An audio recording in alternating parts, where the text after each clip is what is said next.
예, 오늘 출애굽기 4장 18절부터 우리가 31절까지 제가 봉독하겠습니다. 모세가 그의 장인 이드로에게 돌아가서 그에게 이르되 내가 애굽에 있는 내 형제들에게로 돌아가서 그들이 아직 살아있는지 알아보려 하오니 나로 가게 하소서. 이드로가 모세에게 평안히 가라 하니라. 여호와께서 미디안에서 모세에게 이르시되 애굽으로 돌아가라. 내 목숨을 노리던 자가 다 죽었느니라. 모세가 그의 아내와 아들들을 나귀에 태우고 애굽으로 돌아가는데 모세가 하나님의 지팡이를 손에 잡았더라. 여호와께서 모세에게 이르시되 내가 애굽으로 돌아가거든 내가 내 손에 준 이적을 바로 앞에서 다 행하라. 그러나 내가 그의 마음을 완악하게 한즉 그가 백성을 보내주지 아니하리니 너는 바로에게 이르기를 여호와의 말씀에 이스라엘은 내 아들 내 장자라. 내가 너에게 이르기를 내 아들을 보내주어 나를 숨기게 하라 하여도 너가 보내주기를 거절하니 내가 내 아들 내 장자를 죽이리라 하셨다 하라 하시니라. 모세가 길을 가다가 숙소에 있을 때 여호와께서 그를 만나사 그를 죽이려 하신지라. 십보라가 돌칼을 가져다가 그의 아들을 포피를 베어 그의 발에 갖다 대며 이르되 당신은 참으로 내게 피난편이로다 하니 여호와께서 그를 놓아 주시니라. 그때 십보라가 피난편이라 함은 할례 때문이었더라. 여호와께서 아론에게 이르시되 광야에 가서 모세를 맞으라 하시매 그가 가서 하나님 산에서 모세를 만나 그에게 입맞추니 모세가 여호와께서 자기에게 분부하여 보내신 모든 말씀과 여호와께서 자기에게 명령하신 모든 이적을 아론에게 알리니라.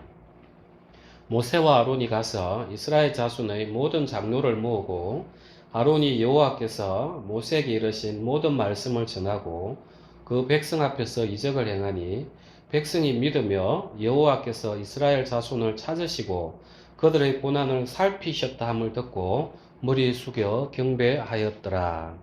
아멘. 이제 우리가 출애굽기도 어느덧 이제 사장으로 이렇게 하고 있습니다. 사장을 이렇게 보면은 하나님께서 이 모세를 어떻게 세워가는가 하는 걸 우리가 잘 볼 수가 있어요. 우리가 창세기 할 때 하나님께서 그 믿음 없던 아브라함을 어떻게 하나하나 세워가고 또 그 특별히 그 형 에서의 발목을 잡고 나왔던 그 사기치는 그 야곱을 하나님께서 세워가시면서 이스라엘을 이렇게 키워나가는 모습들을 우리가 봤습니다. 그래도 오늘 이렇게 우리가 출애굽기 4장을 보면서 하나님께서 이 모세도 그러한 과정을 거치는구나. 우리가 그냥 막연히 모세가 홍해의 기적을 일으키는 걸 경험하고 했기 때문에 진짜 대단한 하나님의 쓰임 받는 종 이렇게 생각을 하는데 정말 오늘 같이 말씀을 따라가 보면 정말 이런 사람을 하나님이 쓰신다고 참 고생 많으시네 하는 걸 느낄 수가 있어요. 그래서 이 모세를 통해서 우리를 바라보는 그런 하나의 시각을 가지면 좋겠습니다. 그리고 또 특별히 오늘 사장을 보면서 왜 하나님께서 바로 기적을 행하지 아니하고 이렇게 모세를 통해서 바로를 만나게 하고 또 고난을 당하게 하고 왜 이렇게 하는가? 그걸 통해서 이 기적과 믿음의 관계에 대해서도 우리가 한번 살펴보는 그런 기회가 되면 좋겠습니다. 4장 1절에 한번 보시면 모세가 대답하여 이르되 그러나 그들이 나를 믿지 아니하며 내 말을 듣지 아니하고 이러기를 여호와께서 너에게 나타나지 아니하셨다 하리다. 이제 하나님께서 모세에게 이제 애굽으로 내려가서 내 백성들을 건져내라 이렇게 이야기를 하니까 이제 모세가 하나님 아무리 하나님이 스스로 존재하시는 분이라고 이름을 내가 가르쳐 줘도 이 사람들이 안 믿을 겁니다. 그러니까 이제 그들이 나를 믿지 아니하며, 이 믿는다는 게 우리가 지난 시간에 잠깐 언급을 해드렸는데, 아만. 그래서 우리가 아멘 하는 게 진실로 그렇게 될 겁니다 하는 이 아멘이 바로 이 아만인 거예요. 이 알레프에 그 다음에 햄이 붙어서 아버지 말씀에 우리가 눈을 고정시키는 게 믿음인 건데, 지금 이 모세는 변명을 하는데 누가 믿음이 없는 거예요? 누가 믿음이 없는 겁니까? 모세는 그들이 나를 믿지 아니하며 하지만 사실은 자기가 믿음이 없는 거예요. 자기가. 그래서 우리가 다른 사람에게 복음을 전하고 하나님을 이야기할 때 내가 불안한 이유가 뭐냐 하면 내가 정작 믿지 못하고 있다는 거예요. 내가 믿으면 그 사람들이 볼 때, 야, 저 사람 참 믿음 좋네. 그냥 이 말이 흘러나오는데 내가 이 역사가 이루어질 거다. 내가 복음을 전하면 이 사람에게 생명이 들어갈 거다. 내가 믿음이 없으니까, 아이고, 이 복음 전한다고 이 사람이 믿겠나. 이렇게 되는 거죠. 그러니까 하나님이 지금 이 모세에게 일을 하셔야 되는 거예요. 모세의 믿음을 먼저 세워야만이 이 모세를 통해서 하나님이 그 이스라엘 백성에게, 야, 하나님이 드디어 우리를 돌아보시고 구원하러 오셨구나. 이 믿음이 들어가는 거예요. 그래서 우리는 다른 사람을 상대할 때 보면 내가 먼저 믿음이 있는지 없는지가 드러나는 거예요. 내가 자신이 없고 내가 믿음이 없으니까 담대하게 못 전하는 거죠. 내가 기도를 할 때도 이게 이루어질 거라는 믿음이 없기 때문에 내가 하나님 앞에 막 조르고, 하나님 언제까지입니까? 담대하게 못 나간다는 거예요. 참 이걸 보면서 하나님께서 정말 어떤 사람을 쓰려고 할 때 그 사람에게 믿음을 어떻게 넣어주는가, 참 우리에게 많은 것들을 가르쳐 주시는 것 같아요. 그리고 이제 보면 여호와께서 너에게 나타나지 아니하셨다 하리다. 하나님께서 아브라함에게 약속을 하셨어요. 우리 창세기 같이 한번 볼까요? 15장 13절입니다. 13절 우리 다 같이 합독하겠습니다. 여호와께서 아브라함에게 이르시되 너는 반드시 알라 내 자손이 이방에서 객이되어 그들을 섬기겠고 그들은 400년 동안 내 자손을 괴롭히리니. 그러니까 이제 모세가 이제 다시 우리 출애굽기 4장으로 보면은 어떻게 이야기하고 있냐면, 여호와께서 너에게 나타나지 아니하셨다 하리다, 이렇게 이야기를 하고 있어요. 그러니까 이제 모세가 이제 내려갈 걸, 지금 내려가지도 않았는데 혼자서 이제 모든 것들을 상상하고 있는 거죠. 우리 모습하고 똑같죠. 그래서 그때 애굽에 있는 이스라엘 백성들은 노역에 지쳐 있으니까 얼마나 그 아브라함에게 말씀하셨던 그 아브라함의 하나님, 이삭의 하나님, 야곱의 하나님이 언제 우리를 구원하러 오실까? 얼마나 부러지셨겠어요. 그런데 그 기간이 얼마였습니까? 400년이에요. 그 다음에 또 하나 물어보겠습니다. 구약 성경이 끝나는 게 말라기인데 말라기에서부터 계시가 끊어졌던 게 예수님 오실 때까지 얼마입니까? 기간이 400년이에요. 좀 섬찟하지 않습니까? 이런 이야기 들으면. 정말 그 모세가 나와 같은 선지자가 올 거다. 어떻게 이렇게 애굽에서 가나안 땅으로 들어갈 때 그때의 계시가 400년간 끊어졌단 말이에요. 그러니까 이스라엘 백성들이 막 마지막 때 부르짖고, 그리고 실제로 말라기에서 신약으로 넘어가는 시기에 바벨론의 포로가 됐다가 헬라의 포로가 됐다가 정복을 받았다가 로마의 정복을 받았다가 이 400년 기간 동안에 이 유대에는 그 메시아 사상, 그 이삭의 줄기, 그분이 도대체 언제 오는가 너무나 간절하게 기다리고 있었던 시기였어요. 이런 걸 보면 저는 이 진짜 성경을 안 믿을 수가 없겠구나. 어떻게 하나님이 이렇게 역사를 해 놓으시는가? 여러분도 이제 듣고 보니까 신기하죠? 성경이 진짜 너무나 이렇게 약속을 정확하게 하나하나 이렇게 풀어주시는 거예요. 나와 같은 선지자. 진짜 애굽에서 400년, 그 다음에 로마, 헬라, 바벨론, 그 기간에서 400년. 정말 하나님의 어떤 시계는, 시간표는 너무나 일정하다는 걸 우리가 알 수 있어요. 그러면 우리가 한번 봅시다.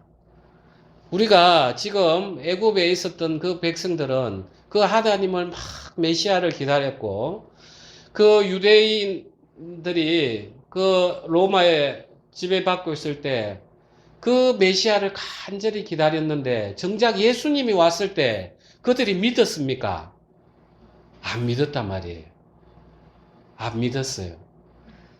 그들이 생각하는 메시아하고 예수님은 오신 분이 너무 달랐기 때문에 안 믿었다는 거죠. 그게 오늘날 우리 모습하고 같은 거 느끼지 못합니까? 우리가 생각하는 그 그리스도, 내가 하나님만 믿고 성령을 받으면 내 인생의 모든 문제가 풀려나가고 이 세상에서 떵떵거리고 살 그런 메시아를 우리는 기다리고 있는 줄 몰라요. 그런데 이미 우리에는 예수님이 성천하시고 그 예수 그리스도 영이신 성령이 임했어요. 성령이 임했기 때문에 우리가 믿음이 생긴 거예요. 그래서 사도 바울은 세상 사람들이 어리석다고 하는 그 이 말씀, 이걸 우리는 믿는다는 거죠. 이걸 믿는다는 것 자체가 이미 성령이 임했다는 거예요. 그런데도 불구하고 우리는 그 하나님이 나와 함께 하신다는 걸 지금도 믿지 못하고 있는 거 아닌가. 그 마치 이스라엘 백성처럼 여호와께서 너에게 나타나지 아니하셨다. 이미 우리에게 나타났어요. 나타났는데 목사님, 다른 사람은 모르지만 저에게는 아직 아닌 것 같아요. 어떻게 해야 돼요, 이제? 그런 분들을 어떻게 해야 되겠냐고. 참 이 말씀들을 보면서 정말 BC 1500년경에 쓰여졌지만 어떻게 이 영의 세계는 이렇게 변하지 않는가 참 볼 수 있었어요. 이미 나타났음에도 불구하고 결국 내가 믿지 못하기 때문에 하나님이 여호와 하나님이 나타나지 아니했다. 그렇게 믿는 우리의 모습이 아닌가 하는 생각이 들었습니다. 그 다음 2절 여호와께서 그에게 이르시되 내 손에 있는 것이 무엇이냐? 그가 이르되 지팡이니이다. 여호와께서 이르시되 그것을 땅에 던지라 하시매 곧 땅에 던지니 그것이 뱀이 된지라. 모세가 뱀 앞에서 피하매 여호와께서 모세에게 이르시되 내 손을 내밀어 그 꼬리를 잡으라. 그가 손을 내밀어 그것을 잡으니 그의 손에서 지팡이가 된지라. 이는 그들에게 그들의 조상의 하나님 곧 아브라함의 하나님 이삭의 하나님 야곱의 하나님 여호와가 너에게 나타난 줄을 믿게 하려 함이라 하시고 여호와께서 또 그에게 이르시되 내 손을 품에 넣으라 하시매 그가 손을 품에 넣었다가 내어보니 그의 손에 나병이 생겨 눈같이 된지라. 이르시되 내 손을 다시 품에 넣으라 하시매 그가 다시 손을 품에 넣었다가 내어보니 그의 손이 본래의 살로 되돌아 왔더라. 여호와께서 이르시되 만일 그들이 너를 믿지 아니하면 그 처음 표적의 표징을 받지 아니해도 나중 표적의 표징은 믿으리라. 왜 하나님께서 이 모세에게 이 지팡이의 기적과 이 문둥병의 기적을 보여주셨을까? 많은 기적들도 있을 수 있는데 참 생각을 며칠 동안 여러모로 생각을 해봤는데 제가 명확한 답은 얻지를 못했어요. 대신에 이제 하나님께서 이렇게 표징을 보여주신다는 것은 결국은 뭐 때문에 보여주는 겁니까? 모세로 하여금 믿게 하기 위해서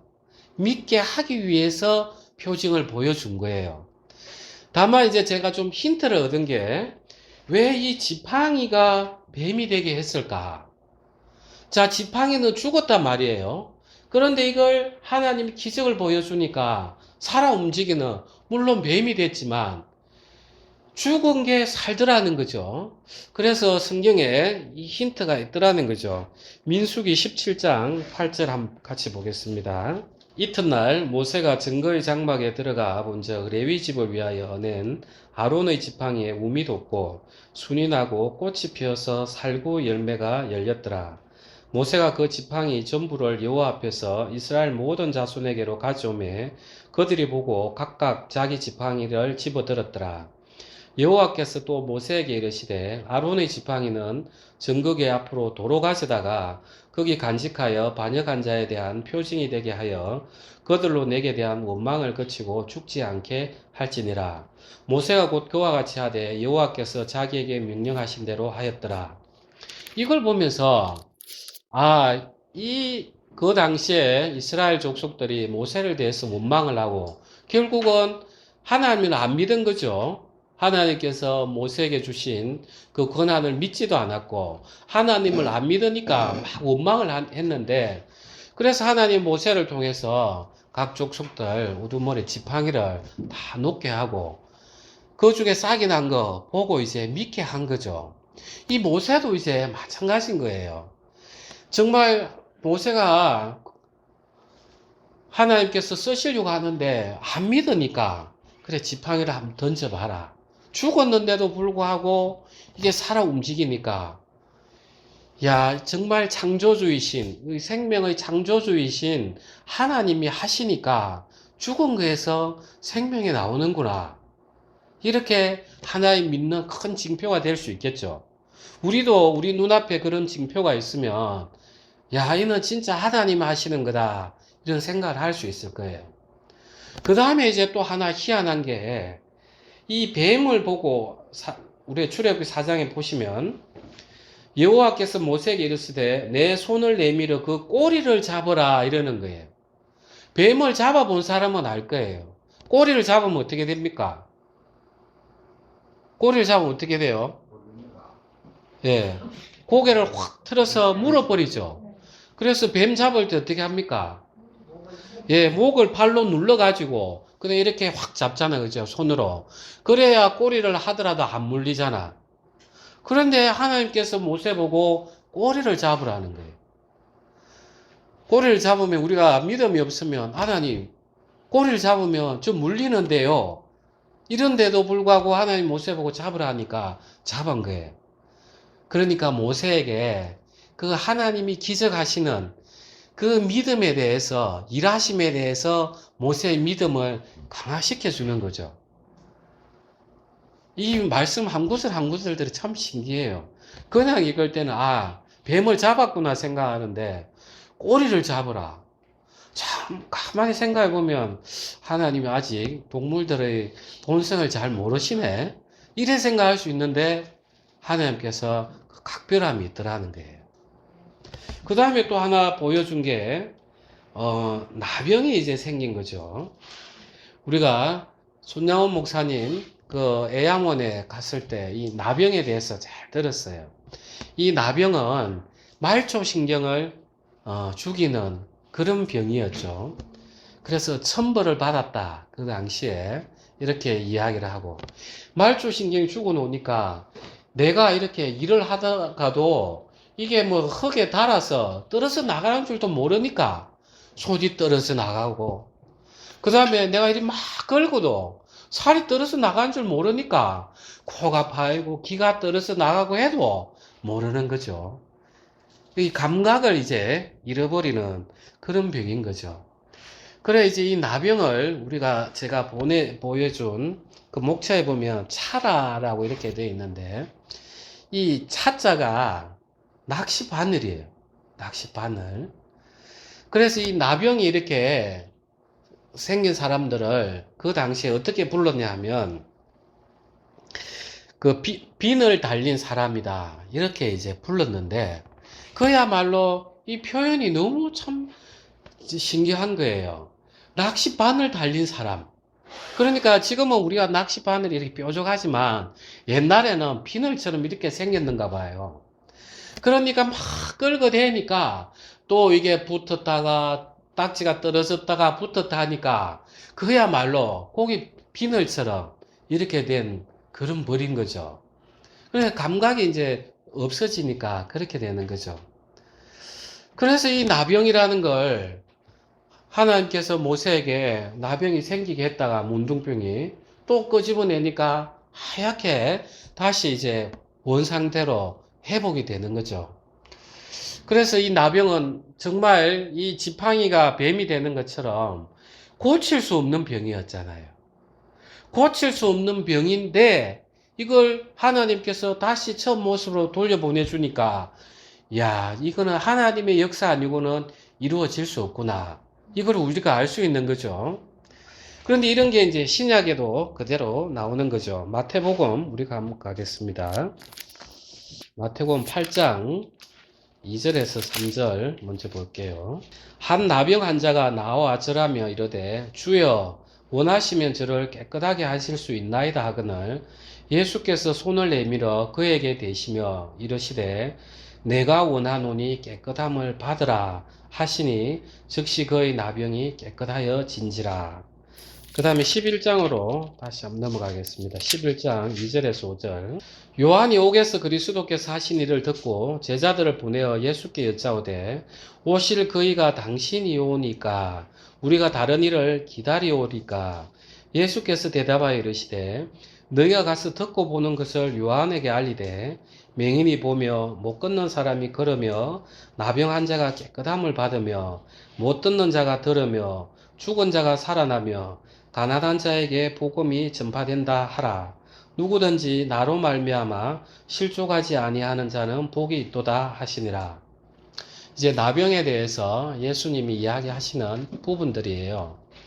정말 이 나병 환자에 나한자 걸린 문둥병자 걸린 사람들이 나와서 예수님에게 주여 고쳐주십시오. 주께서 하시면 하실 수 있나이다. 정말 이 예수님을 하나님으로 믿은 사람이에요. 이 모세는 이걸 믿지를 못했는데 이 정말 문둥병에 걸린 이 사람은 그래 예전에 모세에게 그런 역사가 일어났고 하나님은 모든 걸 하실 수 있는데 이 예수라는 분이 그 다윗의 자손으로서 오실 그분이잖아. 그러면은 나의 문둥병도 낫게 할 수 있는 거 아니야. 그 믿음에 바로 예수님이 역사하신 거예요. 그 믿음에. 이게 정말 믿음의 역사인 거예요.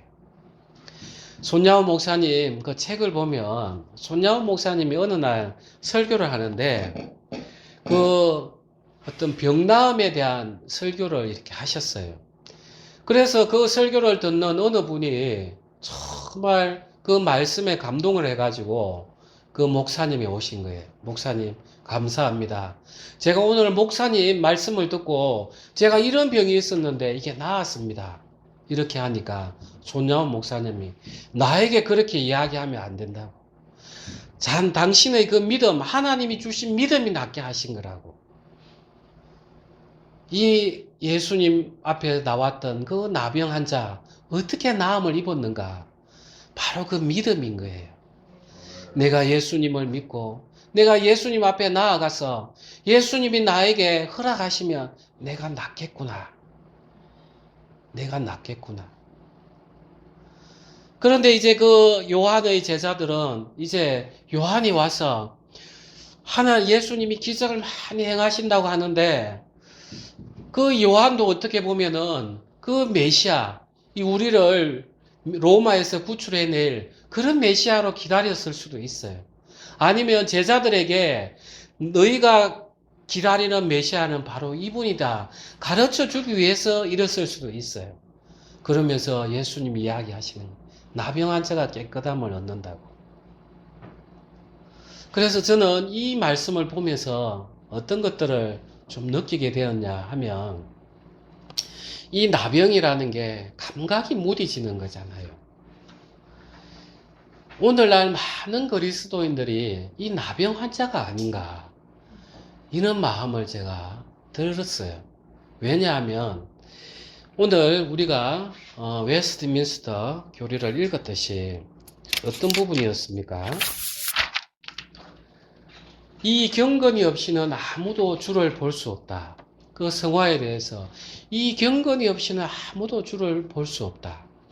내가 정말 주를 경험하고 주를 체험하고 주를 전달하기 위해서는 내가 예수님처럼 살아내는 그 분투함이 있어야 돼요. 주님, 제가 아무래도 안 됩니다. 주님, 저에게 능력을 주시고 좀 힘 좀 줘보십시오. 제가 손을 얹으면 낫게 하는 기적도 좀 줘보십시오. 제가 정말 그 미워하는 사람을 사랑할 수 있는 마음을 좀 줘보십시오. 이렇게 하면서 내가 살아내줘야만이, 야, 이거는 내가 한 게 아닌데 주님 당신이 하셨습니다 하면서 주를 볼 수가 있어요. 그런데 우리가 많은 분들이 내가 예수님을 믿는다, 하나님을 믿는다 하지만 여전히 죄 가운데 있어요. 이 죄가 나를 어떻게 파멸로 이끌어가고 내가 하나님과의 담을 생기게 하는지 내가 마치 문둥병자처럼 감각하지 못하는 자로 살아간다는 거예요. 예수님 믿는다고 하면서 그야말로 술 먹고 방탕하게 살고 나의 모습은 하나도 변하지 않으면서 세상 것을 구하는, 이게 바로 오늘날 영적인 문둥병자 아닌가. 그래서 우리는 정말 겉은 멀쩡하지만 예수님 시대 때 그 예수님 앞에 나왔던 그 문둥병자보다 우리가 못한 거 아닌가, 이런 생각들이 드는 거예요.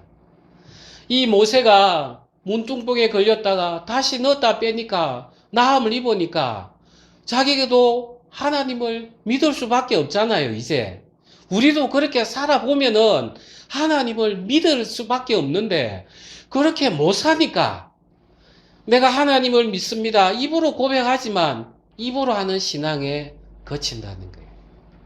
하나님께서 우리에게 계속해서 회개를 촉구하고 바르게 살아갈 수 있도록, 믿음으로 살아갈 수 있도록 늘 일하시는데 내가 여전히 그 속에 있다 보니까 이 내가 믿지 못하는, 마치 여전히 문둥병자에 있으니까 모세가 그 하나님으로부터 기적을 받아가지고 믿음이 생겨져 가는 이걸 우리는 경험하지 못한다는 거예요.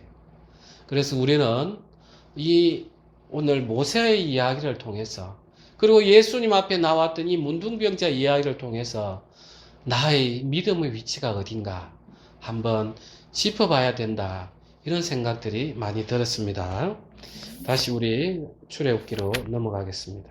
그 다음에 이제 4장 10절 보면 모세가 여호와께 아뢰되 오 주여 나는 본래 말을 잘하지 못하는 자니이다. 주께서 주의 종에게 명령하신 후에도 역시 그러하니 나는 입이 뻣뻣하고 혀가 둔한 자니이다. 우리는 그래도 모세보다 좀 낫지 않을까요? 이런 두 가지 큰 기적을 보여주며 오 하나님 정말 살아계시는군요. 제가 주의 쓰임을 받아서 너무 감사합니다. 제가 당당히 가서 바로의 밑에 있는 그 이스라엘 백성을 구해내겠습니다. 우리는 지금 마음이 막 이럴 것 같지 않습니까?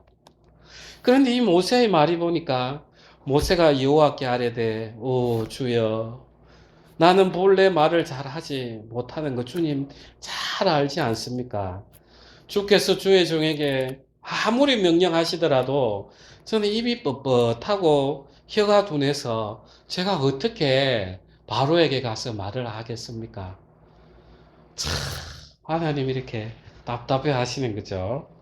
또 더 희한한 게 19절 한번 보세요. 19절. 여호와께서 미디안에서 모세에게 이르시되 애굽으로 돌아가라. 내 목숨을 노리던 자가 다 죽었느니라. 이제 모세가 여기서 변명은 못해요. 하나님 저 본래 말 잘 못해요. 그리고 입이 뻣뻣하고 혀가 둔해요. 그리고 애굽에는 나를 죽이려 하고는 사람이 있는 거 주님 아시지 않습니까? 이 말은 차마 못하는 거예요.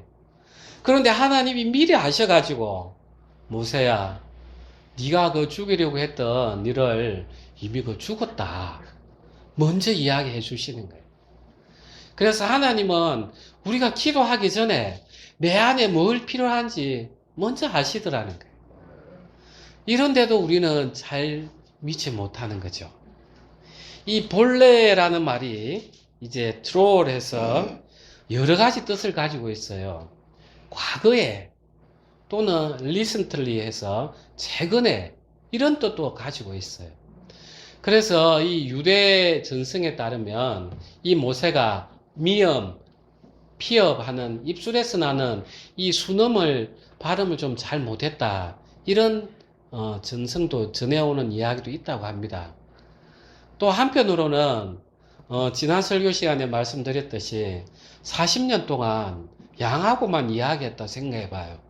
음매하는 소리밖에 뭐 더 듣겠습니까? 집에 들어오면 야 오늘 어디 갔는데 뭐 늑대가 나타났더라. 뭐 양하고 관련된 이야기밖에 없잖아요. 그러니까 이 말이 은홀할 수밖에 없어요. 저도 이제 옛날 이제 공직을 마치고 이제 서울에 와가지고 예전에는 막 운동을 축구를 1년에 한 300게임을 할 정도로 사람들 만나서 공차고 운동하고 좋아했는데 서울에 와가지고 이제 몇 년을 책을 보고 이러다 보니까 이 말하는 게 여러 사람이 있으면 저도 모르게 막 긴장이 많이 되고 처음에 좀 그랬어요. 그래서 그 배심 재판 하는데 그 배심원들이 9명이 있는데 저도 막 긴장이 되는 거예요. 예전에는 대원들을 훈련을 시키면 몇백 명씩 있고 했는데 그때는 아주 잘했었거든요. 이 모세 한번 생각해 보면 40년 동안을 약만 쳤으니까 얼마나 이제 입이 뻣뻣하고 혀가 둔하고 그러겠습니까? 이제 이 변명을 또 해내는 거죠. 그러니까 하나님 또 이야기하시는 거예요. 여호와께서 그에게 이르시되 누가 사람의 입을 지었느냐? 누가 말 못하는 자나 못 듣는 자나 눈 밝은 자나 맹인이 되게 하였느냐? 나 여호와가 아니냐? 이제 또 변명을 하니까 그래 모세야 그래 내 알고 있다. 그런데 네 입을 누가 지었냐? 내가 짓지 않았냐? 그러면 지은 자가 더 이걸 더 좋게 할 수 있지 않냐고. 이 말을 조금 더 우리가 올라가면 어디까지 갈 수 있냐면 우리를 창조하신 분이 여호와 하나님이시잖아요. 그러면 여호와 하나님이 우리를 창조하셨다면 나의 모든 것들을 먼저 알고 계시는 거예요. 그러니까 내가 기도할 때 많은 말이 필요 없는 거예요. 주님, 저를 조성하신 분이 주님 아니십니까? 저의 모든 것들을 먼저 알고 계시지 않습니까? 주님, 제 안에 이런 어려움 있는 거 주님 알고 계시지 않습니까? 그러면 주께서 저를 바꿔주시는 게 무슨 어려움이 있습니까? 이제 오히려 그 하나의 말씀을 팍 우리가 역으로 이용하는 거예요. 하나님, 제 이 안에 있는 그 소원 주님 들어주십시오.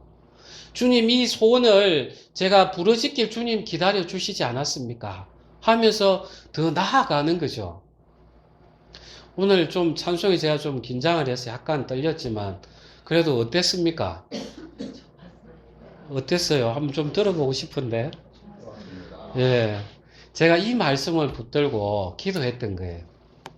하나님, 제가 찬양을 주님 앞에 드려야 되는데 이 제 찬양으로 말미암아서 엄치에다가 박치에다가 그러면은 주님 앞에 영광이 되지 않는데 이 찬송을 좀 잘하게 해주십시오. 주께서 이 저희를 지으신 분 아니십니까? 하면서 제가 기도를 했던 게 이 말씀 붙들고 기도했던 거예요. 그러니까 어느 날 제가 이게 음정에 이제 구분이 생겨지고 이렇게 제가 이렇게 피아노를 하면서도 제 목소리를 조정해 가는 거예요. 여러분에게 이런 믿음들이 좀 생겼으면 좋겠어요. 정말 여호와께서 그에게 이르시되 누가 사람의 입을 지었느냐? 누가 말 못하는 자나 못 듣는 자나 눈 밝은 자나 맹인이 되게 하였느냐? 나 여호와가 아니냐? 제발 나 좀 믿으라. 그래서 그 하나님이 어디서 나타났습니까? 마가복음 7장으로 가겠습니다. 31절부터 35절.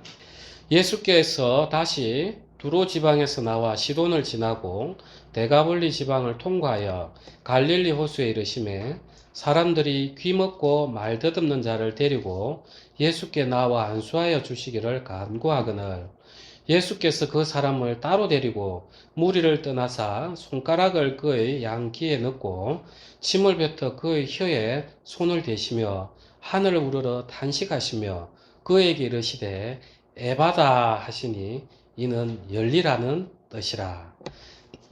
그의 귀가 열리고 혀가 맺힌 것이 곧 풀려 말이 분명하여 졌더라. 이 모세에게 말씀하셨던 그 여호와 하나님이 이제 육체로 오셔서 예수님께서 에바다,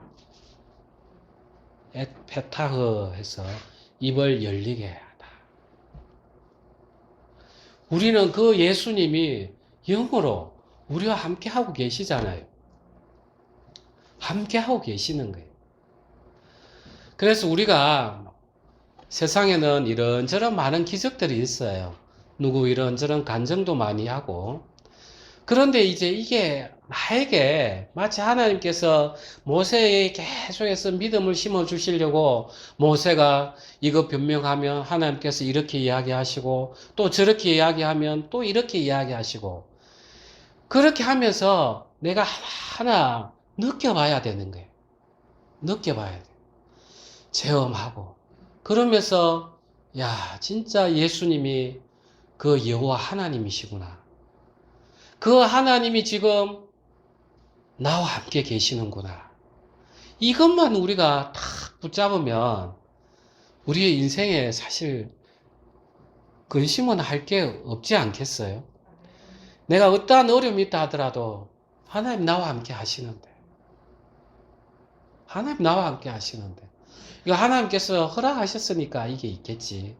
하나님 그 알게 계시고 나에게 이 믿음으로 잘 버텨나가게 해주십시오.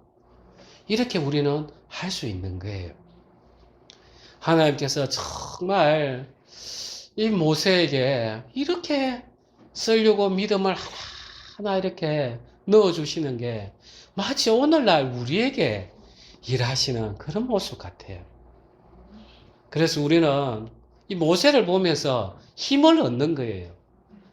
나는 적어도 지팡이가 뱀이 되면 나는 믿겠는데 문둥병이 걸렸다 빼면 나으면 그거는 하나님 계신 거잖아. 사람들 안 믿으면 자 잠깐 기다려봐. 지팡이 탁 던지고 자 봤지? 하나님 살아계셔. 이럴 것 같은데 그죠?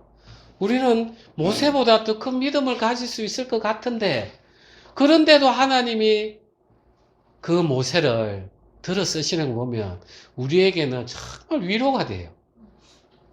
야곱도 보면 얼마나 큰 위로가 됩니까? 그래서 우리는 좀 지금 믿음이 지체된다 하더라도 좌절하지 맙시다. 다시 우리 출애굽기로 가겠습니다. 그 다음에 13절 모세가 이르되 오 주여 보낼 만한 자를 보내소서. 그래서 저는 이제 요즘에 이제 이 말씀이 저에게 참 많이 마음에 많이 노크를 하고 있어요. 제가 이제 여기 서가지고는 있지만 도대체 이 말씀을 전할 만한 사람인지 제가 참 생각이 많이 돼요. 우리가 이제 그 목사님들 간증을 한 번씩 들어보면 어릴 때 기도회 가서 수양회 가서 막 뜨거운 체험을 하면서 서원을 했기 때문에 내가 목사가 되겠다고. 그래서 나는 목회의 길을 걸었습니다. 이런 우리가 간증들을 종종 볼 수 있어요. 그런데 그게 참 하나님 주신 큰 믿음이긴 하죠. 그런데 정말 이 모세를 보면서 야 어떻게 보면 이게 참 믿음이지 않을까. 내 안에 있는 의문들을 하나하나 드러내면서 하나님 저 못해요.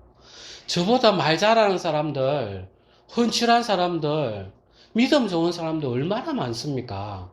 제발 그 사람들 좀 보내십시오. 저도 이제 목회를 이렇게 그래 오래되진 않았지만 때도는 이제 좌절스러울 때가 있어요. 저는 이제 여러분들은 오래 하신 분들은, 신앙을 오래 하신 분들은 그래 그러려니 할 수 있는데, 저는 이런 말씀들이 누구도 하나 풀어주지 않았어요. 그냥 이제 믿으면 되는 그런 신앙. 그래서 이 말씀들 하나하나 풀어가면서 신구약이 일치가 되는 것들 하면서 너무 신비한 거예요. 이걸 내가 그때 들었더라면, 야, 내가 인생에서 28년을 하나님 믿고 그렇게 고민하지 않았을 건데 하는 것들이 많이 느껴져요. 그런데 이런 말씀들을 막 전하고 저는 신기해가지고 기쁨에 젖어서 전하는데 참 변하지 않는 모습들을 볼 때, 참, 하나님, 참 보낼 만한 사람을 보내시지. 이렇게 좌절이 많은 저를 이렇게 세우셨습니까? 정말 저를 혹시 잘못 부른 거 아닙니까? 제가 제 의지로 여기 서가 있는 거 아닙니까? 때로는 이제 이런 생각들이 드는 거예요. 이 모세를 보면서 보낼 만한 자를 보내소서. 그러면서 이제 하나님 또 마음을 또 한번 다지게 해주시는 거예요. 어떤 마음이었는가? 그래, 맞아.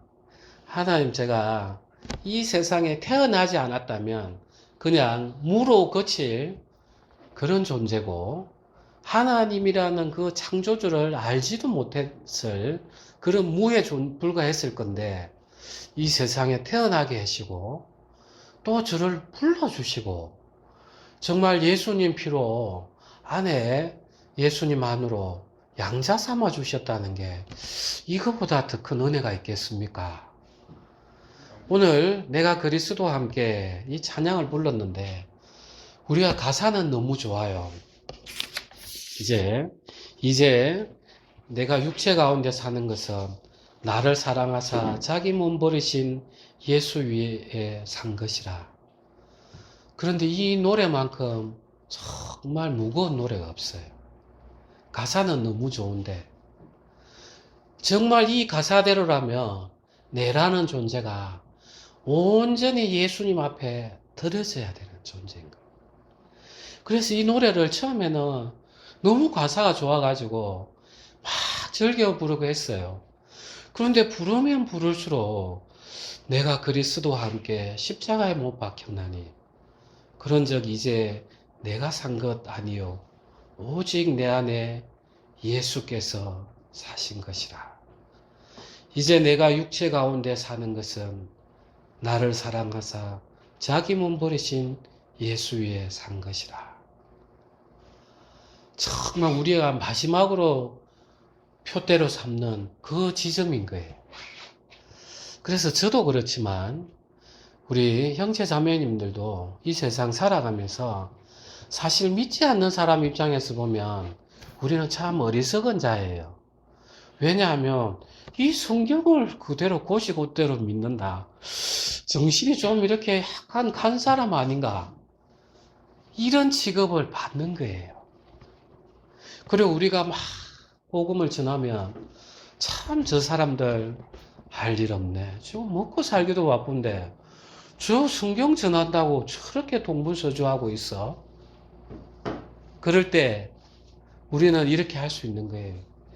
하나님, 저는 이 복음 전하는데 참 어리숙하니까 교회 믿음 좋은 장로님, 집사님들 쓰시고 저는 그냥 교회 잘 섬기도록 내버려 두십시오.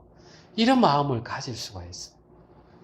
그런데 하나님께서는 정말 우리 한 분 한 분을 믿음으로 세우고 싶어 하시는 거예요.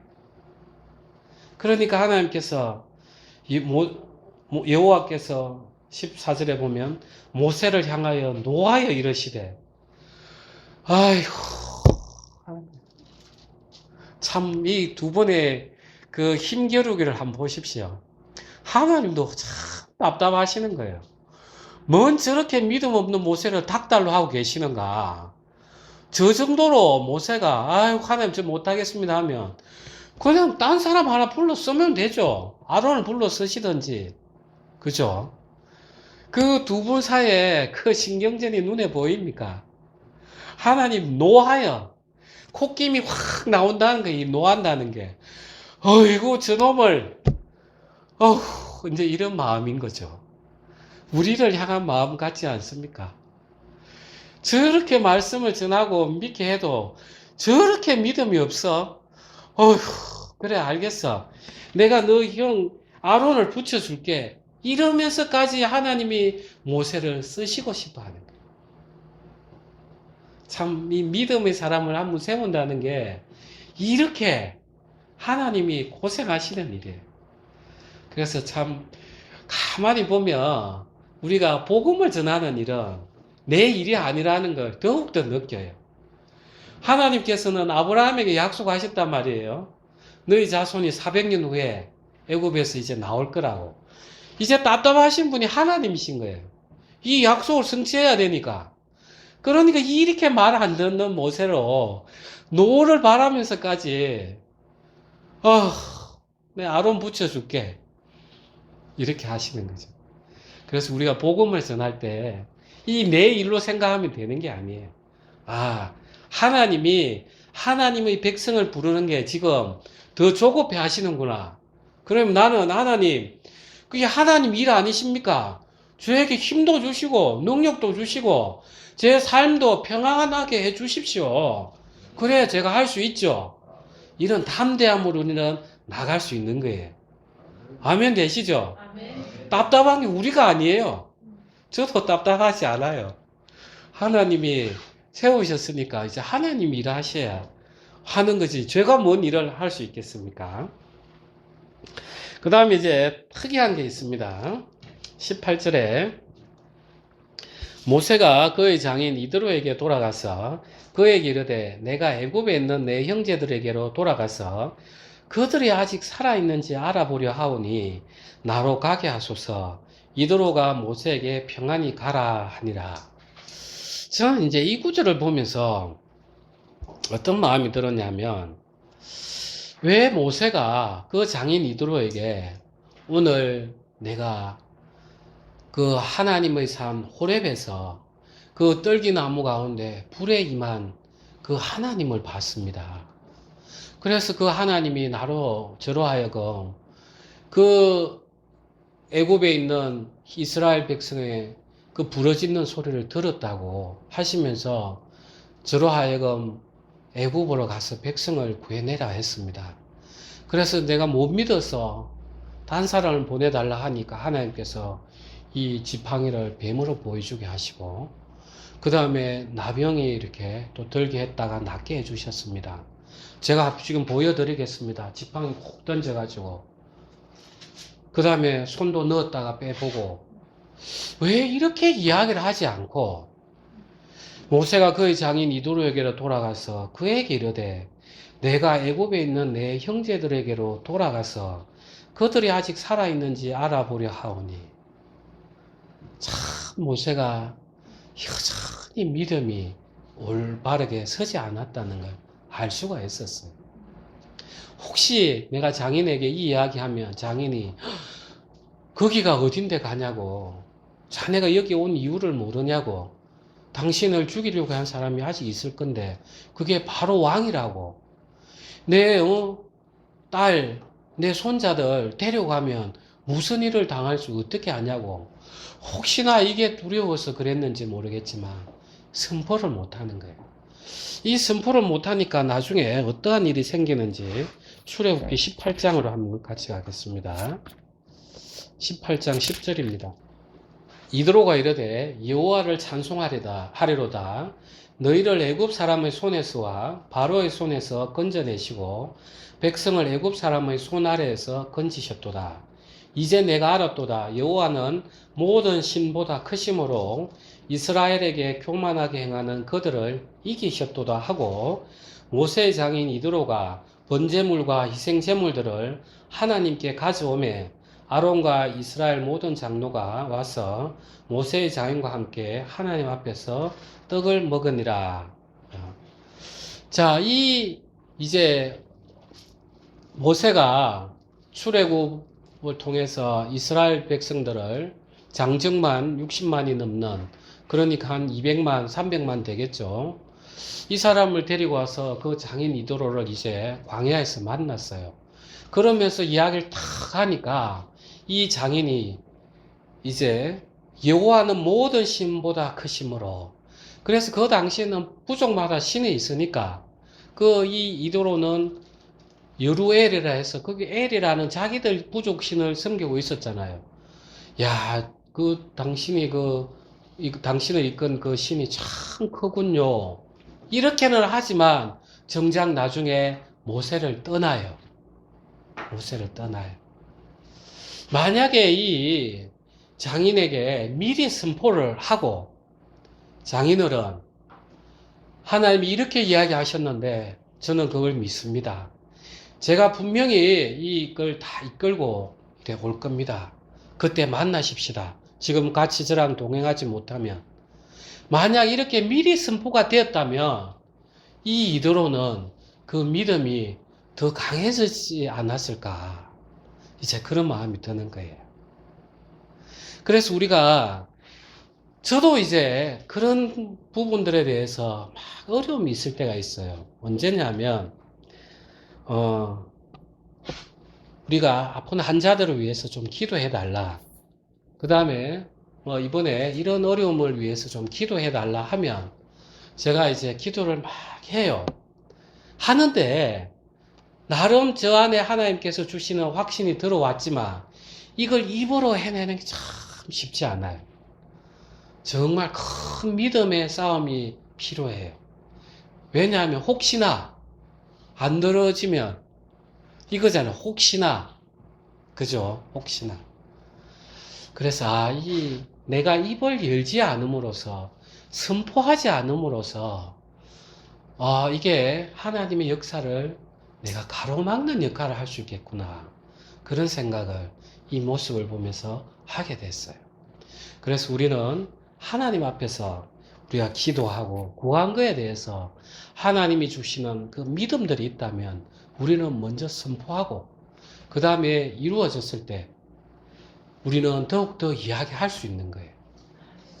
이번에 제 친구 하나가 이제 좀 빠르게 승진을 했어요.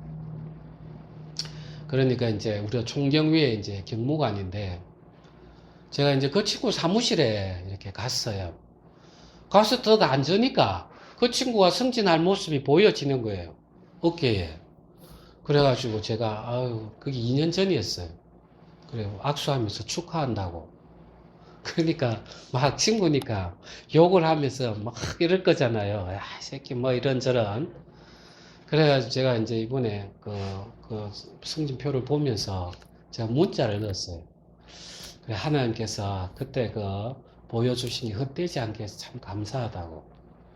이제 저는 이제 그 친구를 만나면 복음 전하기가 참 쉬운 거예요. 내가 그때 그냥 한 게 아니다. 하나님 갑자기 보여주셔가지고 내가 이야기한 거라고. 자네도 이제 하나님 안에 속했으면 좋겠다. 결국은 내가 입을 열지 못하기 때문에 우리는 하나님 일을 가리는 경우가 참 많다 하는 걸 볼 수가 있었어요. 출애굽기 4장 다시 돌아오겠습니다. 20절입니다. 19절이네요. 여호와께서 미디안에서 모세에게 이르시되 애굽으로 돌아가라. 내 목숨을 노리던 자가 다 죽었느니라. 모세가 그의 아내와 아들들을 나귀에 태우고 애굽으로 돌아가는데 모세가 하나님 지팡이를 손에 잡았더라. 여호와께서 모세에게 이르시되 내가 애굽으로 돌아가거든 내가 내 손에 준 이적을 바로 앞에서 다 행하라. 그러나 내가 그의 마음을 완악하게 한즉 그가 백성을 보내주지 아니하리니 너는 바로에게 이르기를 여호와의 말씀에 이스라엘은 내 아들 내 장자하라. 내가 너에게 이르기를 내 아들을 보내주어 나를 섬기게 하라 하여도 너가 보내주기를 거절하니 내가 내 아들 내 장자를 죽이리라 하셨다 하라 하시니라. 이 부분은 5장부터 할 때 좀 더 보충을 해 드릴게요. 22절에 보면 모세가 길을 가다가 숙소에 있을 때 여호와께서 그를 만나사 그이를 죽이려 하신지라. 십보라가 돌칼을 가져다가 그의 아들을 포피를 베어 그의 발에 갖다 대며 이르되 당신은 참으로 내게 피난편이로다 하니 여호와께서 그를 놓아 주시니라. 그때 십보라가 피난편이라 함은 할례 때문이었더라. 갑자기 이상한 장면이 들어오는 거예요. 그렇게 모세를 세워서 야 이래 가라. 내가 또 이렇게 해줄게. 내 네 입 잘 열게 해줄게. 아론을 세워줄게. 이렇게 했는데 갑자기 하나님께서 모세를 죽이려고 하는 거예요. 이게 겁을 주려고 한 건 아닐 거예요. 이 글을 모세가 썼잖아요. 모세가 썼다는 걸 보면은 그 자기의 믿음 없는 것을 그대로 지금 다 드러내놓고 우리에게 교훈을 주는 거예요. 왜 죽이려고 했는가?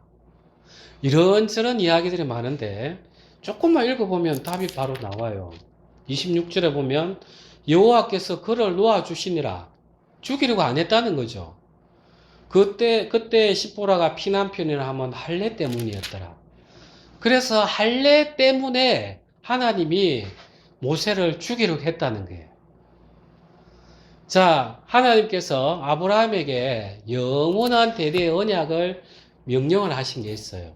태어난 지 8일 만에 다 할례하라고. 남자의 그 음경의 포피를 베내라고. 그게 영원한 대대의 규례라고. 그래서 그 할례라는 것은 내가 나의 생명 된다는 것을 끊어내는 거예요. 이제 내 인생의 주인은 당신입니다. 그게 또 마음의 할례잖아요. 자, 모세는 다 알고 있었어요. 그런데도 보면은 자기 자식에게 안 했다는 거야. 자기 자식에게 안 했다는 거예요. 하나님의 말씀에 여전히 불순종하는 마음이 있었다는 거예요. 그런데 이제 보면은 25절에 그의 아들의 포피를 이렇게 돼 있어요. 그의 아들의 포피 해서 이 아들이라는 게 아들은 벤인데 여기는 꾸며줄 때 영계형이라 해서 번화 단수형이에요. 한 애인 것 같아요. 한 애. 그런데 이제 또 어디에 보면은 26절에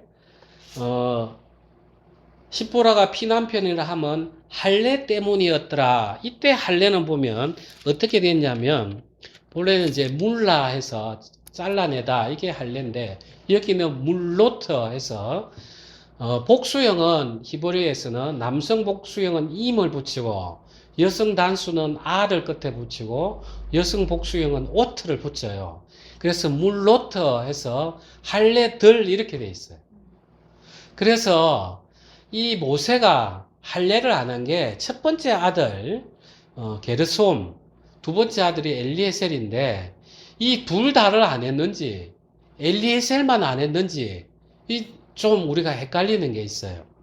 그런데 이제 저는 어떻게 보냐 출애굽기 18장 한번 보겠습니다. 18장 1절 모세의 장인이며 미디안 제사장인 이드로가 하나님이 모세에게와 자기 백성 이스라엘에게 하신 일, 곧 여호와께서 이스라엘을 애굽에서 인도하여 내신 모든 일을 들으니라. 모세의 장인 이드로가 모세와 돌려보냈던 그의 아내 십보라와 그의 두 아들을 데리고 왔으니 그 하나의 이름은 게르솜이라. 이는 모세가 이르기를 내가 이방에서 나그네가 되었다 하며 하나의 이름은 엘리에셀이라. 이는 내 아버지 하나님이 나를 도우사 바로의 칼에서 구원하셨다 함이더라. 여기 보면은 이름이 나와요. 이 게르솜은 내가 이방에서 나그네가 되었다. 이때는 분명히 모세가 애굽을 도망쳐 나와가지고 광야에서 십보라하고 결혼을 하고 첫 번째 낳은 애들이 나이가 좀 들었던 것 같아요. 하나님을 호렙산에서 만나기 전이었던 것 같아요. 그러니까 자신의 처지를 이름에 그대로 반영한 거죠. 내가 참 왕국에 살다가 이제 객에서 나그네가 되었네. 그런데 두 번째 이름을 보면 엘리에셀인데 이는 내 아버지의 하나님이 나를 도우사 바로의 칼에서 구원하셨다. 엘리아제르 해서 하나님 나를 도우셨다. 이는 분명히 애굽의 바로 손에서 나온 후에 이름을 지었을 가능성이 많잖아요. 그죠? 그래서 하나님이 모세를 죽이려고 했던 그 출애굽기 4장의 시점은 아마도 그 게르솜은 나이가 좀 들었던 것 같고 엘리에셀은 간단해 같아요. 그러니까 이 모세는 게르솜에게도 할례를 안 했을 거예요. 그래서 이 할례 때문에 복수형을 쓴 게, 이제 자기가 애굽에 있는 백성을 건져내려고 나름 자기 동족들을 구하려고 했는데 쫓겨가지고 광야에 왔으니까 하나님에 대해서 마음이 삐진 거죠. 아휴, 내 인생 이제 백성을 끄집어내기는 뭐 여기서 내 만족하고 살아야지. 그래서 아마 율법을 다 그냥 못 본 채 한 것 같아요. 못 본 채. 그리고 이제 이 엘리에셀이 낳고 있는 핏덩이 같은 거니까 이걸 보고 이제 하나님이 이제 모세를 보내서 순종을 하게 해야 되는데 안 하니까 이제 죽이려고 하는 거예요. 그로 인해서 이제 십보라가 차도를 끄집어내 가지고 애들 포피를 베낸 거죠. 그러니까 그 당시에는 요즘처럼 레이저로 하는 것도 아니고 그 돌칼 그로 갈아가지고 그로 치니까 애가 얼마나 고통스럽고 피가 철철 흐르겠어요. 그러니까 십보라가 나 피남편이다. 정말 당신은 날 피보게 하는군요. 나를 피를 보게 하는 그런 남편이군요. 하면서 십보라는 돌아가는 거예요. 돌아가는 거예요. 정말 모세가 그때 믿음으로 순종했다면 이 십보라도 그 다음에 그 두 아들도 물론 데리고 다니기는 좀 어려움이 있겠지만 하나님 왜 보호해 주지 않겠어요? 오히려 그 자녀들에게 그 아내에게 더욱더 큰 하나님을 경험하게 해 주었을 건데 결국은 모세의 불순종 때문에 그 경험을 할 수 있는 걸 놓쳐버렸다는 거예요. 우리가 하나님 앞에 불순종하는 게 그냥 뭐 넘어가면 되겠지 이런 생각을 할 수 있는데 그 이면에는 나의 불순종으로 인해서 믿음으로 나아갈 수 있는 사람들을 많이 실족해 할 수 있다는 걸 또 볼 수가 있어요. 그래서 오늘 우리가 출애굽기 4장을 보면서 하나님이 이렇게 불순종하는 이 모세를 어떻게 믿음의 사람으로 세워가는가 하나 볼 수 있었어요. 그래 마지막에 보면은 우리가 출애굽기 4장에 31절, 30절부터 아론이 여호와께서 모세에게 이르되 이르신 모든 말씀을 전하고 그 백성 앞에서 이정을 행하니 백성이 믿으며 여호와께서 이스라엘 자손을 찾으시고 그들의 고난을 살피셨다 함을 듣고 머리 숙여 경배하였더라. 모세는 참 이 모습을 보고 하나님 앞에 부끄러웠을 거예요. 내가 하나님 앞에 그렇게 내가 불순종으로 불신앙으로 있었는데 이 말로 이 사람들이 위로를 받는구나. 내가 참 부끄러운 거죠. 우리가 입을 닫고 내 불순종으로 내 불신앙으로 인해서 우리가 많은 사람들을 우리가 건져낼 수 있고 위로받을 수 있는 사람들이 있음에도 불구하고 내가 거기에 걸림돌이 돼서는 안 되겠다 하는 그런 마음이 많이 들었습니다. 감사합니다.